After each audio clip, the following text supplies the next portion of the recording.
এসেছো। আমার নাম হচ্ছে অজয়। তোমরা কেমন আছো? আমার মিনি ব্লগটা দেখতে থাকো।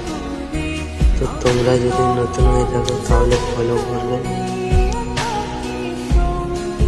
আর আমরা যাচ্ছি এখন এদিকে একটু ঘুরতে, গোকুলপুরের দিকে। তো এটা গোকুলপুরের স্টেশন। তো তোমাদেরকে ভিডিও করে পরে আরও দেখাবো। তো আর একটু আগেই এটা হচ্ছে গোকুলপুরের গোলাপুর। তোমরা নিশ্চয়ই জানো, যারা এরা গোকুলপুরের পাশেই তাদের বাড়ি। তো এটা কোথাও গোকুলপুরের গোলাপুর জেনে গেছে। আর একটা পোল দেখাচ্ছি তোমাদেরকে, দেখতে থাকো আমার মনে হলো। তো এটা কোথাও হয়েছে কে কে জানো কমেন্ট করে বলবে। আর আমার মিনি ব্লগটা আমি এখানে শেষ করছি। আরও পরে আরও ভিডিও আনবো।